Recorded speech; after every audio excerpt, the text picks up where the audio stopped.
Hello my dear friends, you're on the Military Summary channel, and this video we're going to discuss the most important events that took place during the previous 12 hours. We have a lot of very interesting updates, so let's start. And first we're going to talk about the United States of America, where the 47th President of the United States of America, Donald Trump, probably made his most important statement since the beginning of his current presidency. He stated that Ukraine needs patriots very badly. They'd like to have Tomahawks, we'll see. I might have to speak to Russia about that. Tomahawks are a new step of aggression. If this war is not going to get settled, I'm going to send them Tomahawks. It's an incredible, very offensive weapon. So this is exactly what we were talking yesterday. Zelensky needs Tomahawk missiles, and he needs to convince the parliament of Ukraine and the population of Ukraine that there is a need to prolong the mobilization and the martial law for another time, for another 90 days. And the only way to do this is to get Tomahawk missiles, to show these Tomahawk missiles to Ukrainian population, and to begin attacking deep inside of the territory of the Russian Federation.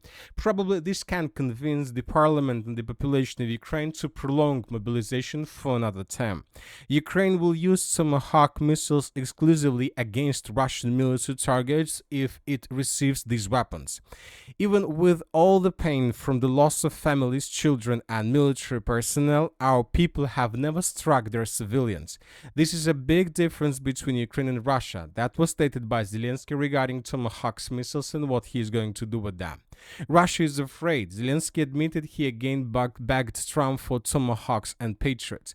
I just spoke with President Trump, and this is the second time in recent days we are working closely with America to strengthen our air defense and all our defense capabilities, primarily Patriot systems, other systems, as well as to engage our active operations in our range. We see and hear that Russia is afraid that the Americans might give us Tomahawks. This is a signal that this kind of pressure can work for the sake of peace. So this is the statement that was made by Zelensky.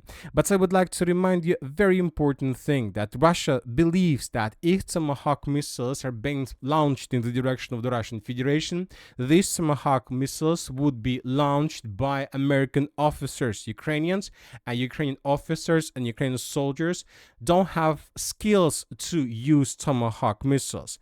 The Kremlin has once again warned of serious consequences if Trump decides to supply Kyiv with Tomahawk cruise missiles. Another important question is the price. What is the price that Zelensky paid for Tomahawk missiles? Because if the United States of America sends Tomahawk missiles, and if Ukraine is going to use these missiles to attack deep inside of the territory of the Russian Federation, this thing means just one. Both the Americans and Ukrainians are going all in. Because from this very moment, they understand that there's going to be no step back, no step to go back and to restore everything, to restore relations with the Russian Federation. And this means that Ukraine and the United States of America will fight till win.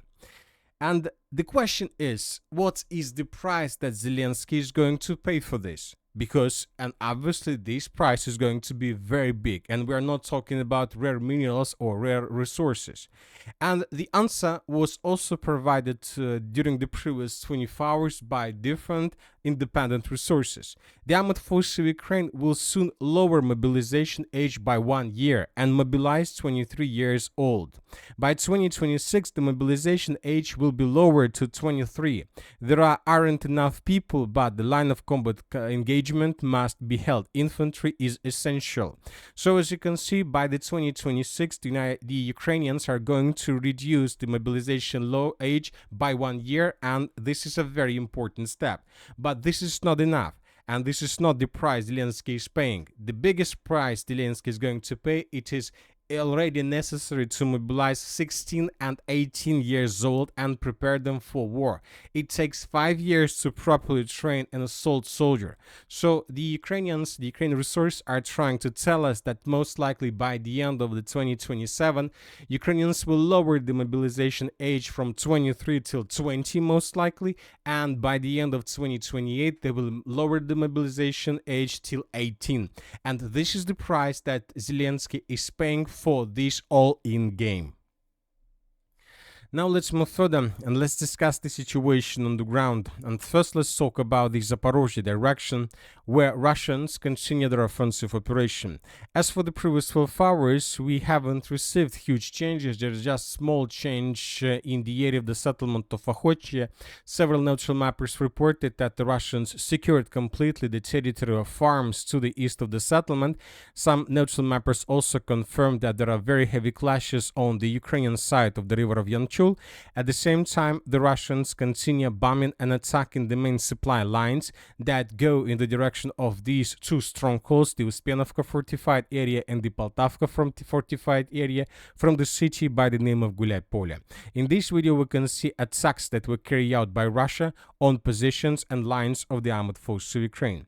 The same story took place further to the north. The same situation. The Russians discovered some temporary deployment point in the vicinity of the settlement of Zlagoda, and then Russians attacked this territory with FAB and missiles. So there are very heavy clashes. The Ukrainians still have some resources to introduce them along the line of combat contact. So that is why we believe that in coming days we're not going to see significant changes on the ground. The Russians will not move further in the western and the northwestern direction until they finish the battles for Uspenovka and Poltavka fortified areas. And only when Russians finish the battle for this territory, they will be able to move further. They will be able to attack the settlement of Gulyai Polye, and the Russians will be able to begin offensive operation towards the settlement of Pokrovsk and the village of Velika Mikhailovka. Now let's move further. Let's discuss the situation in the Pokrovsk direction where Russians continue their offensive operation along the city limits of the city of Pokrovsk and the entire Pokrovsk agglomeration. During the previous 12 hours, additional changes on the ground were recorded in the area of the settlement by the name of Kotlina. Here we can see how Ukrainians were attacking Russian soldiers along these three lines. So this episode took place here, so most likely the Russians managed to capture territory to the south of this tree line. Furthermore, according to information we have, the Russians managed to dig in deeper in the southeastern part of the settlement of Rodinska. This is one of the most important settlements in the entire Pokrovsk agglomeration direction. Here we can see how Ukrainians were attacking Russians in this part of the settlement. We have lots of episodes. We will not discuss this video, we will not watch the entire video due to significant number of casualties and violence, but this video shows how Ukrainians were attacking Russians here. Furthermore, I would like to remind you that just yesterday we got several reports that were published by different pro-Russian resources that as a result of offensive operation, the Russians managed to cut physically the road between the city of Mirnograd and the settlement of Rodinska. As of the beginning of the 13th of October of 2025, this information hasn't been confirmed yet. At the same time, the Russians continue offensive operation to the east and to the southeast of the city of Mirnograd. During the previous 12 hours, small changes on the ground were recorded, and this information and this affirmation about Russian offensive was confirmed by several neutral mappers and by pro-Russian resources.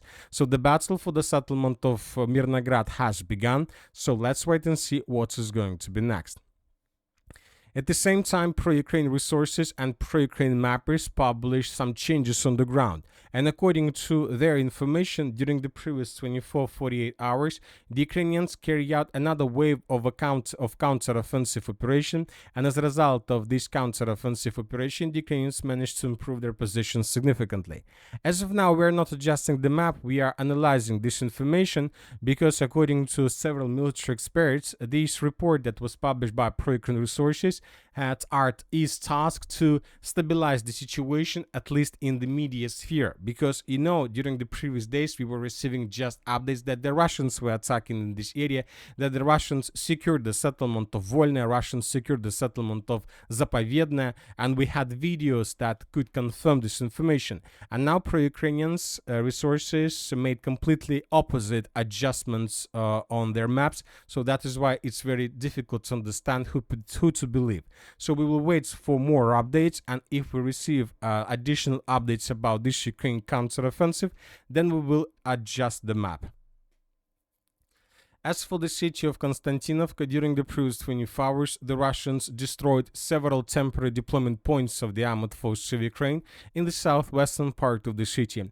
The Russians attacked these positions with FABs. At the same time, the Ukrainians continue improving their logistics by using protection nets. They create them across Ukraine, and currently we can see already hundreds of kilometers of these roads covered completely with protective nets. So while the Russians are attacking, the Ukrainians are trying to build new defensive lines.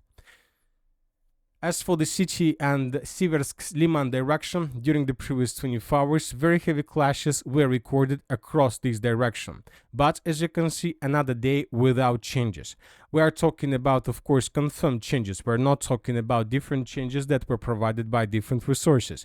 When talking about different resources, according to information, the information they provided during the previous 24 hours, the Russians improved their positions to the west of the settlement of Zaporizhzhia, and currently the Russians are fighting for this small forest. Furthermore, the Russians secured another part of the settlement of Yampol. We are talking about a central part. And currently, according to information we have, the Russians control up to 50% of the settlement of Yampol.